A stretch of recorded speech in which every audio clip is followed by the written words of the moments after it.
Every year, America's governors gather here in Washington, and we're joined now by Kansas Democrat Laura Kelly, Kentucky Democrat Andy Beshear, Ohio Republican Mike DeWine, and Indiana Republican Mike Braun.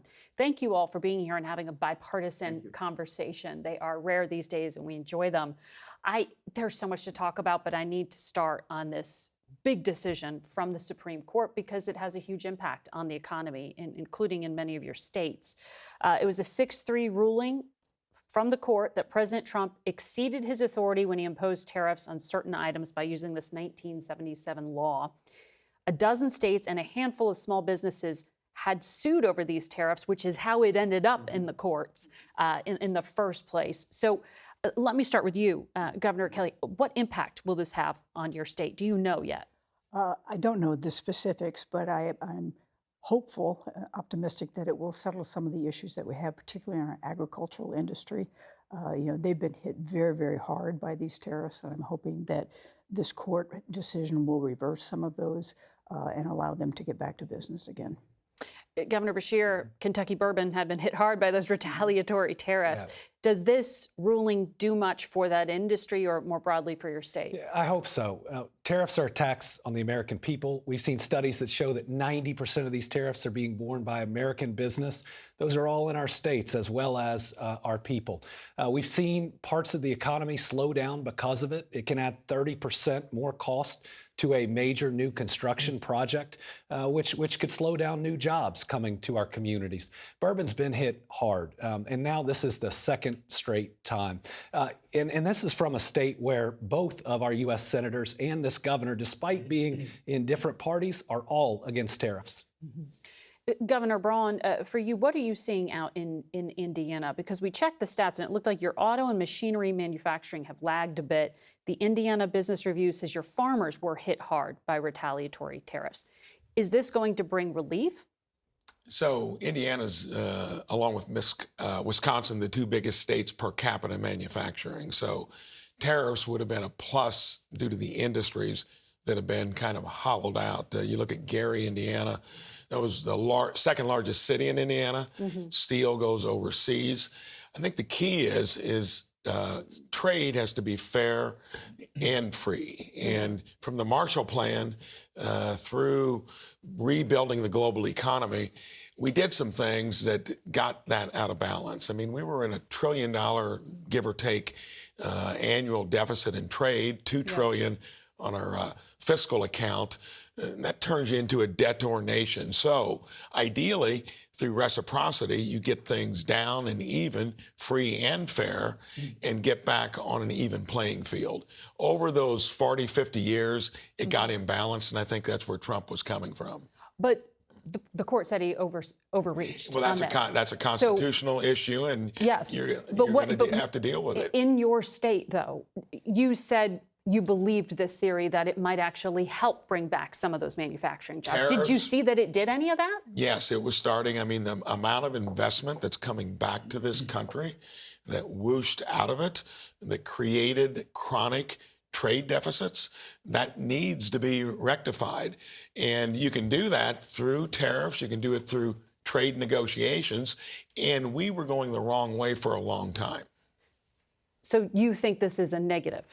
I think there are going to be other ways to continue what's already occurred. It'll be interesting with the countries they've already done deals with, whether they'll try to renege. Right. I got a feeling a lot of them will stay put with the trade deals they put in place. Governor DeWine, for you in Ohio, the Cleveland Fed said the tariffs drove price increases across multiple sectors in your state, including in manufacturing and including in retail. Do you believe their analysis or do you believe the president's analysis? Well, first of all, Margaret, I don't think we know what's going to happen. Now, after this ruling. You know, look, the president, I'm sure, is going to look for any way he can to basically go back and do this. He pretty much said that, one right? One of the dissents certainly said he had the authority to do it. We'll have to see. So I don't think anybody knows. It's been mixed for us. I think, for agriculture, particularly soybeans, for example, it was not helpful. But we are a manufacturing state, and I think one of the things that we learned, all of us who were governors at the time during COVID, is that the supply chains, we got to make more. We're broken, we have to make more things back here in the United States. But I think that's a general feeling of the public.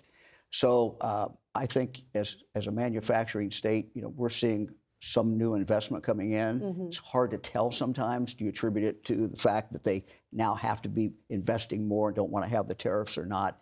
But my feeling is that we're getting a lot that's coming in frankly, because of those tariffs. But the administration also says, though, that those manufacturing jobs are going to be replaced by robots, right? That we're going through a huge technological shift, that we're moving towards non-human manufacturing. But we've been doing that for decades. And for companies to be efficient, they have to do that. Yeah. But that doesn't mean they're not employing people. That doesn't mean they're not selling. So we want our businesses to survive, and they will use the new technology. But that's not new. That's been going on for a long time. Real quickly, I ran a business for 37 years before I got into the Senate. And technology is something we've woven into our own business, distribution, logistics.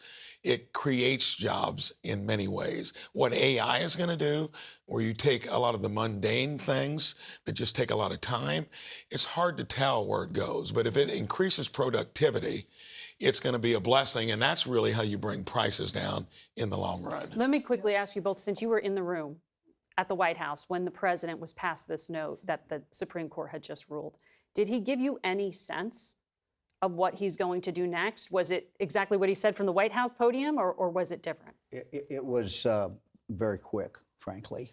He expressed his displeasure. He read it first to everyone to express some displeasure. Did two questions and then left. Yeah, and said basically, I have to go out and get ready to give a speech. And then he left. Margaret, my hope is that this decision stops the chaos in how these tariffs are being implemented, because business needs stability, trade needs stability. And if a president can wield this authority that he was trying to, then you see the chaos we've seen, where we had first across the board, then reciprocal tariffs, then industry-specific tariffs, then we had tariffs on a country for non-economic reasons. What this should say is the president has to go to Congress. We have former members of Congress here, and actually work it through in a thoughtful way. And what I'd like to see is, I do think there are ways that the president can work around this and get where he wants to go on tariffs. I'm hoping, though, that the approach will be, what about his tariff policy before worked, in the manufacturing arena, for instance, but where did it not work? And be very careful when you're looking at what impact it has on small businesses and agriculture. So I hope whatever comes next is more thoughtful. Well, and they're not going away, right? The president did announce on the White House podium a 10% global tariff above the normal tariffs, and he's talking about these temporary authorities. So the story is still developing at this point, no doubt. But is this a story of him potentially defying his own Supreme Court? That is a great question that I would love to put to the president and perhaps some members of his administration. But on this, broadly speaking, I don't hear one clear view from you that you would ask the president to hold off. It sounds like in some ways you, Governor, thought maybe the tariffs are working in certain sectors. Well, I wasn't trying to come across as a proponent of the tariffs at all. No, I was probably the only Democratic governor who actually signed on to the USMCA, the trade agreement between Canada and Mexico and the United States. Those are our two biggest trading partners. That was working really well for us. That was the first Trump administration. Yeah, exactly. And so, I'd like to get back to doing business that way. But if, just given the reality of who's president right now and what's likely to come, if we can't go back to that, exactly, then what I said before about if there were any good things that came out of the approach he took to tariffs, let's focus on that, but let's not reinsert all of the things that were really horrible. Margaret, I think you're going to see the president remain a tough negotiator. He'll figure out a way to do that. We believe in free trade, but I think that we've let countries run over us. To some extent in the past, and I think the president was correct in that regard. Did it all work out? No. Some of them did, maybe some of them did not. But I think that being tough a negotiator, I think the vast majority of the American people want to see a tough negotiator. But my concern is that these other countries aren't paying the tariffs. We are. 90% of all the costs borne by American families and American businesses at a time when people struggle just to get by, to pay the bills at the end of the month. This is adding $1,000 plus in costs. But on the other hand, in the big picture, you cannot become a debtor nation because you're nursing a chronic trade deficit and fiscal deficit. Isn't that your old job, though, over in Congress? Isn't that But try controls getting those 60 purse strings? senators to agree to anything, and we had to do all that through reconciliation. Yeah. But where we're headed as a country, and that is my background, finance, macroeconomics, we're on a bad business plan because we're turning into a debtor nation in our trading account and in our fiscal account. And that wouldn't sell well in Kentucky or Indiana. But if we allow a president to do this, he can tax the American people on his own without Congress. We're going to talk about this as the story develops, but I want to ask you about another big issue many of you are facing, and that is how to deal with immigration and immigration policy as it affects your states. Governor Kelly, you're a Democrat, but you did sign a bill to get state law enforcement to work with federal authorities when it comes to immigration enforcement. That's unusual, as many Democrats or cities and states have what the president refers to as sanctuary city policies, or policies of not necessarily being aligned in enforcement on detentions.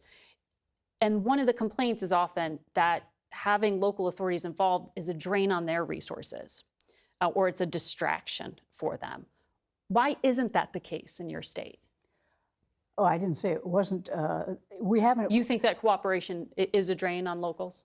I think when ICE comes into your state, that it creates some problems, and creates some problems for your local law enforcement, because it's sort of a who's on first, who's in charge here. And I think that's been a problem.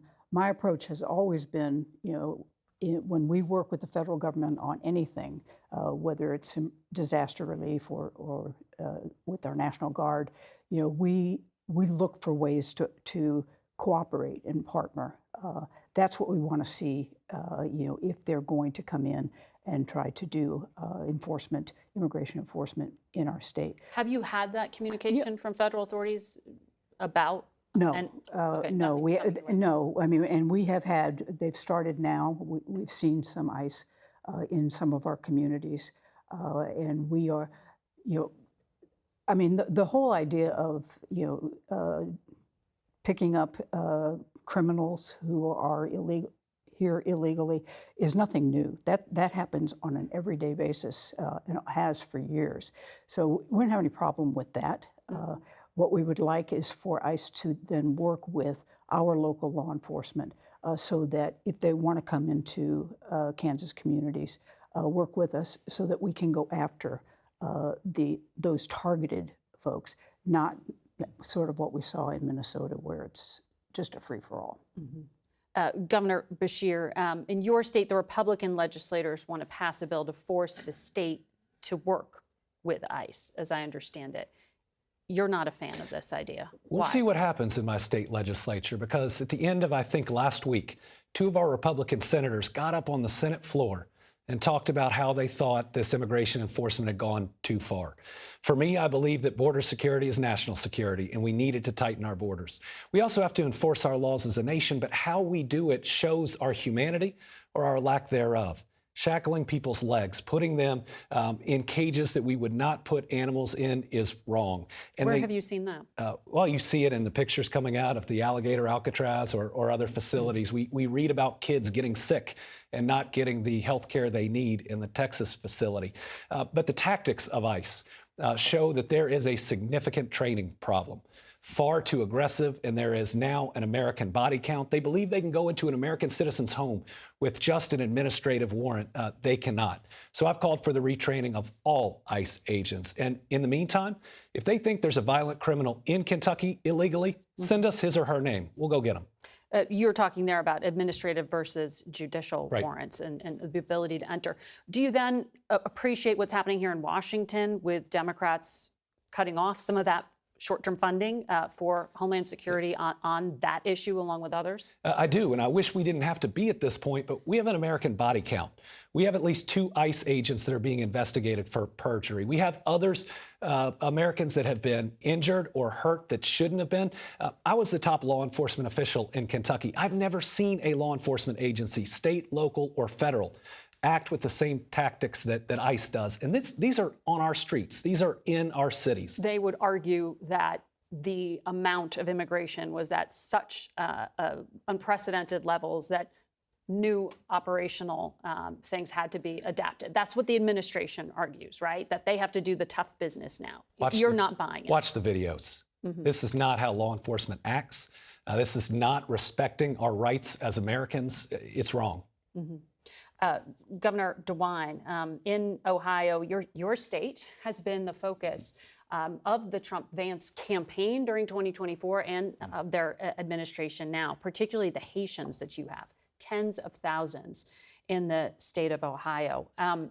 You said this week ICE has not been clear on when they're going to surge to your state. Did you bring that up when you were at the White House? I did not. I didn't have the opportunity to do that. Look, Margaret, my position has been very clear in regard to TPS for Haitians. I think temporary protected status, yes, which the president is trying to revoke now. I think the policy to revoke that is wrong. I think there's a consensus in this country, as we all have said, let's get rid of the violent offenders, get them out of here. I think there's a consensus behind the need to do a good job on the border, and I think the president gets high marks for doing that on the border. But once you get beyond that, I don't think there's a consensus for taking people who are working, who are supporting their family. And we've kind of seen it in almost in a micro way with the Haitian community that's come into Springfield. Springfield is an industrial city, manufacturing city that was down. It has been coming back. And frankly, one of the reasons it's coming back is because of the Haitians who are working there. These are people who, if you talk to the employers, they were filling jobs that were not being able to be filled in any other way. So it's been a big boost to the economy. So if one day they know that TPS is taken away, no employer can hire them anymore. And so you got to have all these people who are unemployed. So I think the policy there is wrong. If I could just say this, I think that this is a real opportunity for the president in regard to immigration, probably after the election, because nothing's going to get done before the midterms of 2026. That's right. But I think there's an opportunity here. He sealed the border. I was in Congress in the 80s when the Mazzoli bill, Simpson bill was passed. Yeah. Excuse me. I've been through all the arguments. I think there's an opportunity here to get reform in legal immigration and make a decision who we really want to come in. I'll give you, if I could, just one example. We had, our last count, 22,000 foreign students in the state of Ohio. We educate them, and then guess what happens? They go back home or they go someplace else. Right. We've already educated them. They would be a great asset to the state of Ohio. That's the type of reform I think we need. You're talking about comprehensive immigration reform and legal pathways. I think the president has a chance to do something that no president has done for 4 decades. If he would take that opportunity, and I think after the election he'll have a chance. Because you think there's going to be a switch in the political hold of one of the chambers of Congress? Either however the election comes out, I just think the time is now right, because we've always said we can't do legal immigration because the illegal is such a mess and the border is such a mess, and the president, frankly, has fixed the border. So I think it's an opportunity for all of us to go forward. And I think it's an opportunity for the president to do it, sort of a Richard Nixon going to China.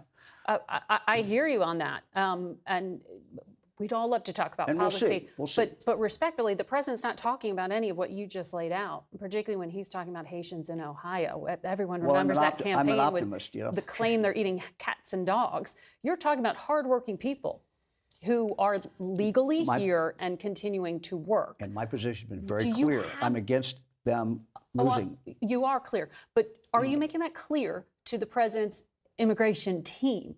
Are you coordinating or anything? Because we hear the complaints that Democrats and Republicans are not coordinating. I don't discuss my contacts with the president or what I tell the president, but I think the administration knows my position on this. And I think, if they were there, they would see that this has been good for our economy. It's been good for our community. We have people who are fixing up houses, opening up restaurants, spending money, and filling jobs that couldn't be filled before. They're doing. We need them in Ohio. We're a state that as far as our influx of people coming into the state, last year 70% of those individuals were foreign-born. They're giving us vibrancy and helping us, and the fact that they're working creates other jobs, frankly. Governor Braun, Indiana also had exceptionally high levels of immigration in recent years when we checked the data. According to the Census Bureau, nearly 10% of your labor force are immigrants. What are the president's policies doing? Are you having a similar experience to Governor DeWine? So Indiana, among the peer states, has the lowest unemployment rate, and we've got the highest economic growth rate, too. That's due to certain policies, but let's get back to the border. It was the same legislative template under the prior administration that encouraged tens of millions to come into the country. So just like when we were talking about the trade issues, go back to the source of why it occurred. Here, it was bad policy, calculated, I think, in a very political way to maybe think it's going to benefit you down the road electorally. Put that aside, that's a whole other issue. I think, Sorry, just to be clear here, you're not talking about illegal people who cannot vote. No, I'm talking about how the census is determined, how your congressional districts are put together. All I can tell you, it was a mess in those 4 years. And the same legislative template was in place during the Biden administration that the Trump administration has used. I think everybody agrees that we've got to have border security. And what we're hearing here is that immigration is definitely important. Legal immigration. Right. And the country was built upon immigrants. And when you're in a state like ours where you're constantly looking for a workforce, you need to do it. There was even a conversation in an executive session at the NGA about governors getting more involved in work permits and bringing people in, coordinated. You know, that I think that's a good idea. Wait, how would that work? What do you mean? Well, that would mean that governors would have some say-so, like the dairy industry in our own state. Many other industries need certain workforce that generally is coming legally across the border, and many now illegally that are not documented. So there's a lot to get fixed, but we got to look at why the problem we're dealing with now, occurred in the first place. But just to put a button on it, because I don't want us to speak past each other, what Governor DeWine was talking about was legal immigration and people with legal status, temporary protected status, not people who were No, I know that. crossing And I think we all agree on legal immigration. All I'm citing... But you would like to keep that temporary protected status? If that was something that was aimed at a particular workforce need, yes, it occurred. So I think you have to respect it. But I think it was all part of a really kind of chaotic approach that allowed a lot of illegal immigration to come across. That's what we're dealing now with ICE enforcement. And I'll agree, too. That's got to be done in a way that has humanity to it. I think the reason Tom Homan went up to Minnesota is maybe that was for that reason. But again, to bring humanity?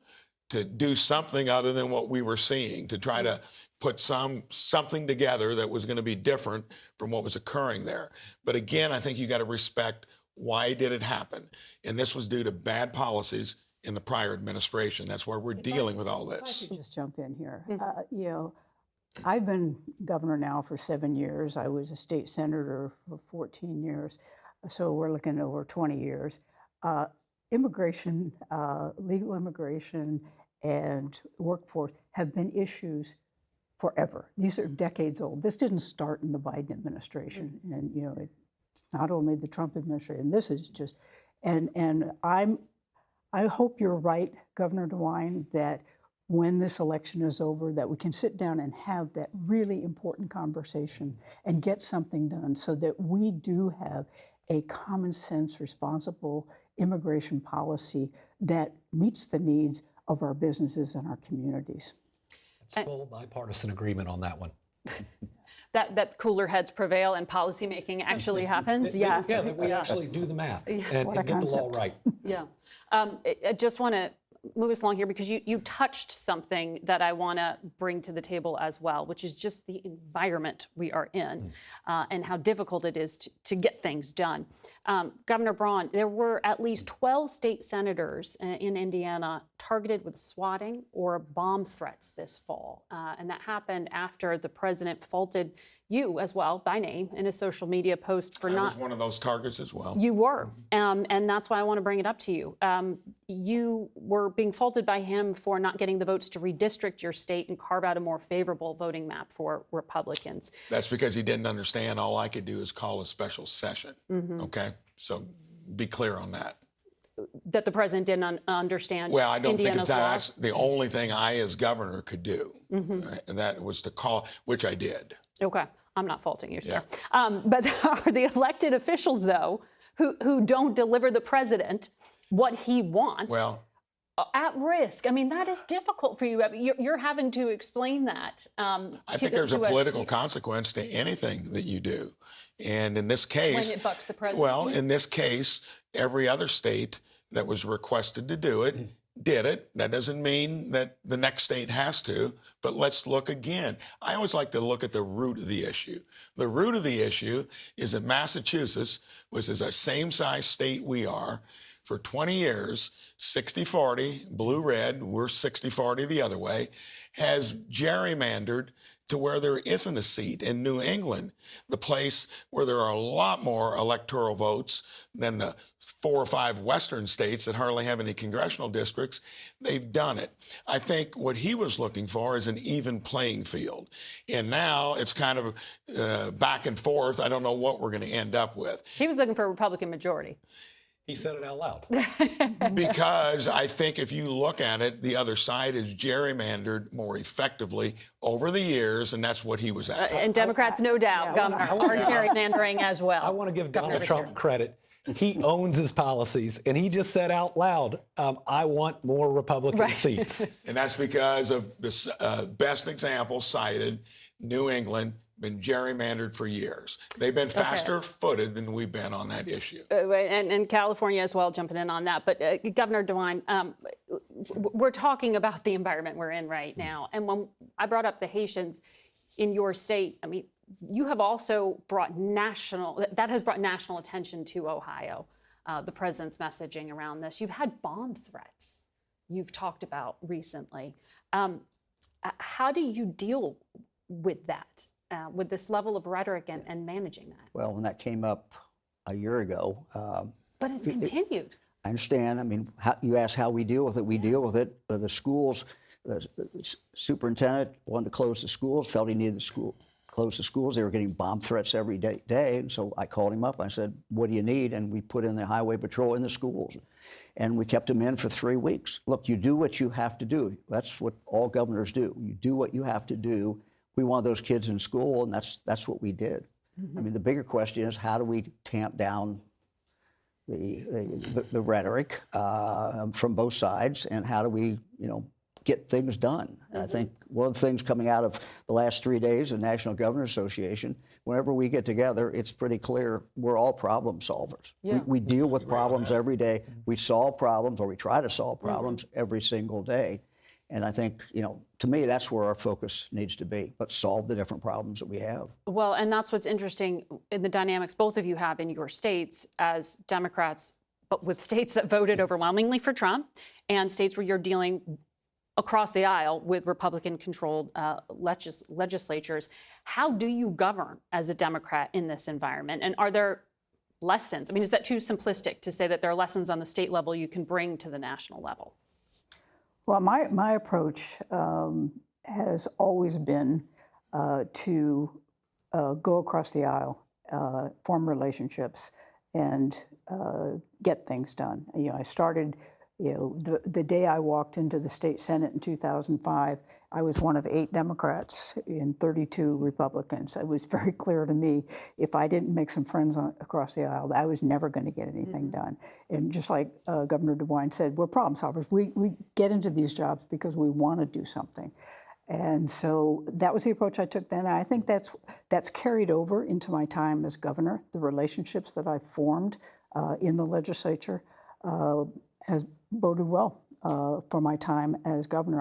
I've been able to continue those relationships. And clearly we don't agree on a lot of things, but I think we have enough respect for one another to sit down and to listen and to, not always, but at times come to some consensus on legislation. Other times we don't. I work with the supermajority, and they can easily override my vetoes. Tell me about it. Yeah, no, I know, but even there, because of the relationships I have, we've been able to, if it comes to that, been able to go down and work with some of the Republicans to get them to perhaps sustain the vetoes because it's in the best interest. And I think most legislators, regardless of party, really are interested in doing good things. My approach, Can you bring this to the national stage, this idea? I think governors can. I mean, my approach is to spend 80% of my time on things that matter to 100% of the people of Kentucky or the American people. Those are things like your job and whether you make enough to support your family, your next doctor's appointment for yourself, your parents, or your kids, the roads and bridges you drive, the school you drop your kids off at, or whether you feel safe in your community. Those aren't bipartisan issues, they're nonpartisan issues. I'm working with both of these governors on building bridges, actual bridges, between our states. Infrastructure is something that's good for everyone, that everyone benefits from. And maybe if we all spent 80% of our time on things that matter to 100% of the American people, we get a lot more done. Governors, thank you for having this conversation today. Thank you very much. It's good to have you all Thank here you, at the same table.